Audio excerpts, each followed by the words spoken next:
Greetings everyone, and I am a perfect dog.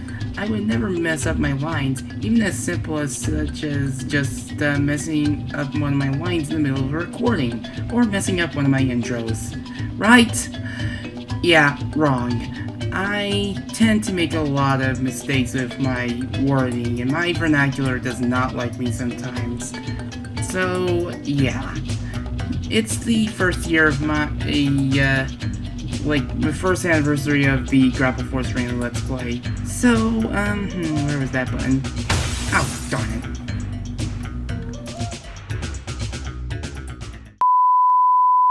Different types of terrain and whatnot, and you have to have certain plans to accommodate for that. But yeah, now we get our very first slow charging one. A bomb in instant use. One. Yeah. Instant. Let's scrap that. Oh my god.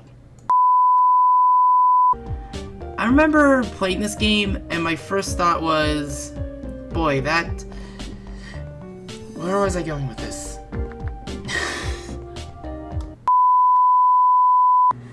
Greetings everyone, it's me GigaLem, and I'm not sure if this would count as indie because as far as I'm aware, this is a Sega Genesis homebrew. Yeah, I am booting up Kega Fusion to play this. I did not map the controls. I'm gonna have to do another take, didn't I? Yeah, I'm gonna have to. Whoops! Wow.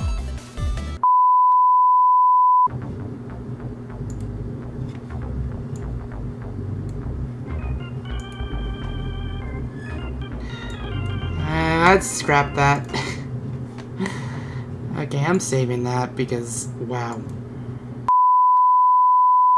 Don't you just love Murphy's Law when, actually it's not Murphy's Law. Wow, I think that's the first outtake in a good while. That is my fault. What?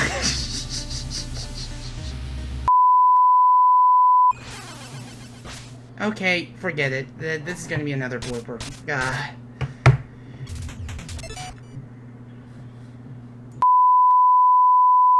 In the year 2000, someone by the username Blaze Hedgehog set out to make these. In the year 2000, someone by the name Blaze Hedgehog set out to make. Years followed, and the event went from biannually to annually, and years. The showcase was similar to that of the Electronic Entertainment Expo, aka Year 3. Yes, Year 3. Bleh. Someone by the name of Blaze Hedgehog set out to make the Sonic... Why can I never get this right? I swear, I just trying to get this past the beginning. Bah! As far as I remember. Stage 2010 was around the corner and my interest caught on. One of my favorite entries. Yes, entries. Okay, putting this warning because I find it necessary. I don't know if screen shaking can cause seizures. Okay, putting this warning because I find it necessary. I don't know if screen saving features to it where you can change the intensity of the screen shaking and whatnot. And damn it, I almost had it. There was so much of it that I almost had this warning correct. I don't know if screen shaking can cause seizures, but there goes my mind, and now my mind has disconnected from the internet and lost my train of words. That being the last bit of crap. Why can't I get this right? Much of it in this that it can make someone dizzy or even nauseous. Putting this warning because I find it necessary. I don't know if screen shaking can cause seizures, but it can make someone really dizzy or even nauseous. There goes my mind again. If the footage looks a bit choppy and desynced in terms of game audio, I'm afraid I can't really do anything about it. I'll probably try recording this at a smaller resolution if any new versions of this game were to come out. I apologize.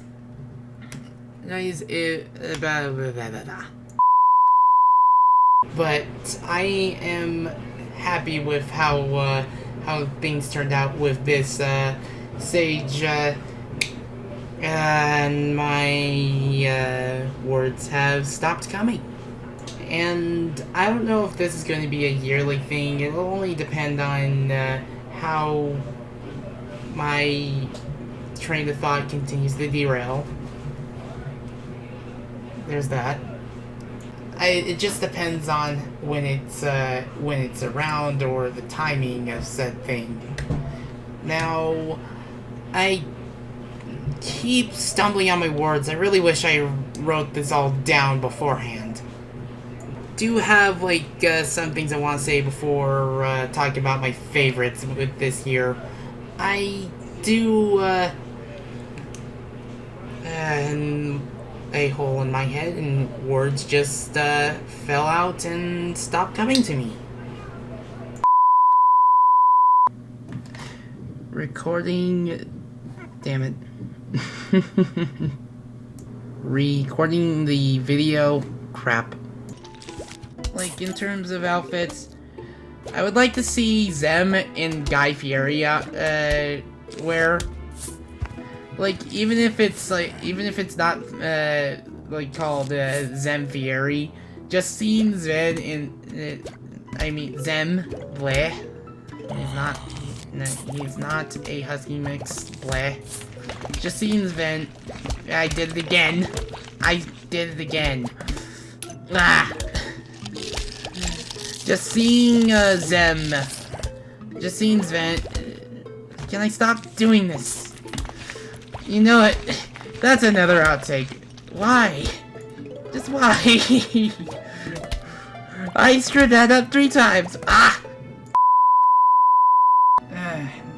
Can I just say, I really wish this level had... This level had a level select. Its fur was white as snow. People thought it was fake. Nope, the game was real and it was running at full speed. Oh man, there are so many things I got wrong with this take. Planning their next game during that drive. At the time, the 3DO, the Sega 32X and Saturn, and the you might want to remember that name for the far future, hint hint. Well, you had never heard of that game? Well, because... In the mid-80s, computer programmers Andy Gavin and Jason Rubin joiced. Let's go joisting. Joined forces to establish Jam Software. Jam being short for James and Andy Magic. The two were quite a few computer games. These two are computer games making more computer games. Exactly. That's correct. They're AI. I'll let you be the judge of that one. While the two continued making computer games during the 80s, they shifted to console titles.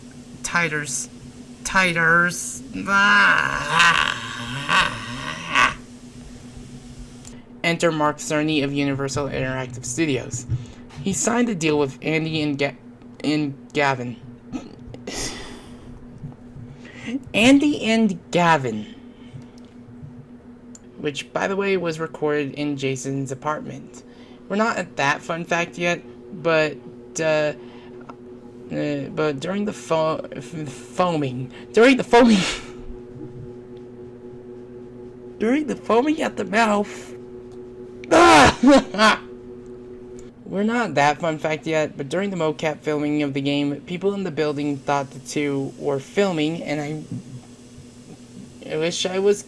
Though while their beginnings were humble, they weren't exactly must-buys, but the effort was still there. Before the turn of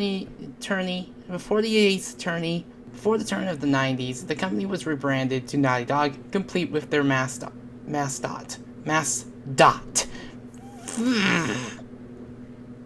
Go figure.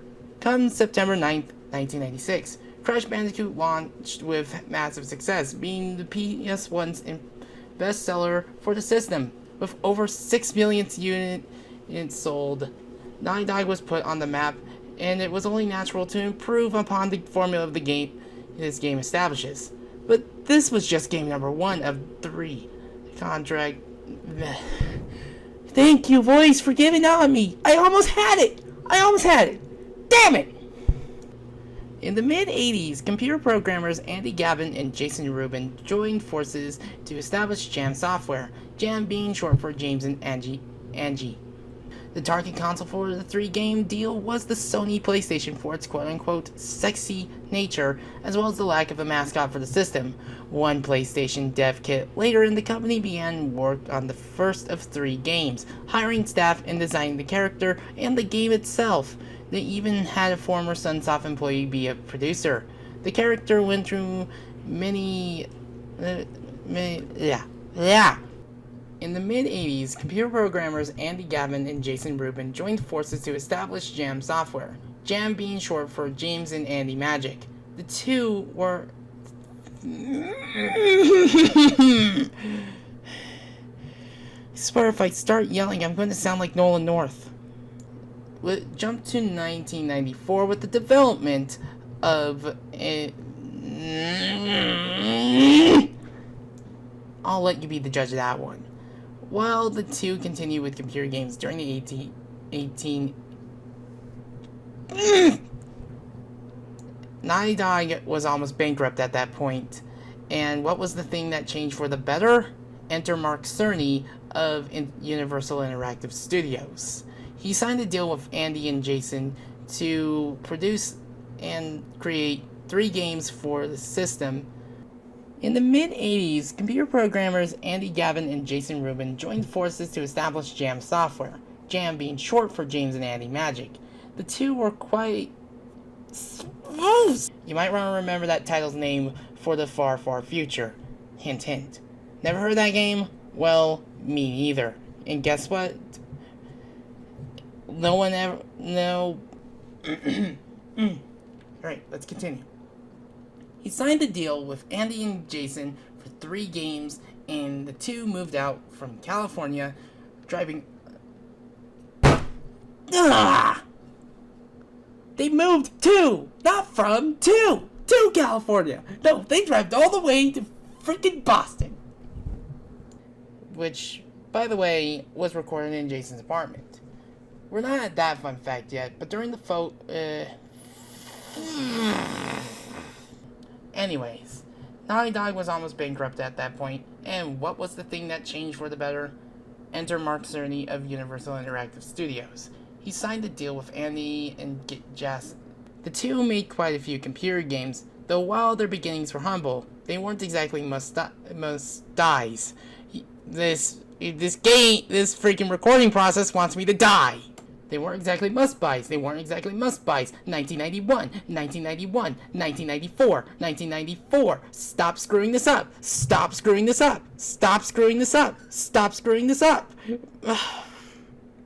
Finally, I got it right, and I was struggling with that too. I was at this level on my first try, and holy cow, the depth protection. Oh, what a great start. Okay, that was just stupid. Let's try that again, shall we? Okay, now that this episode is over and uploaded, I'm going to be Now that this episode is over and uploaded, I'm going to be taking a hiatus until January of...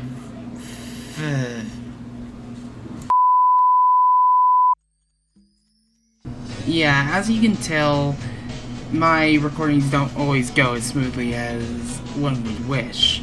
I usually have trouble with the intro videos, and I never thought like something like a Crash Bandicoot intro video would give me such big issues. But yeah, now that it's the first anniversary of the Grapple Force Arena Let's Play, I'll tell you that this will be a yearly thing where I'll take all the outtakes that happened during my recordings and put them together so you can enjoy them. Anyways, I want to thank you guys for sticking with me for 2019, and I should hopefully have things going again in 2020. I mean, the year just started, so let's do as much as we can. Until then, I shall bid you guys a fair adieu.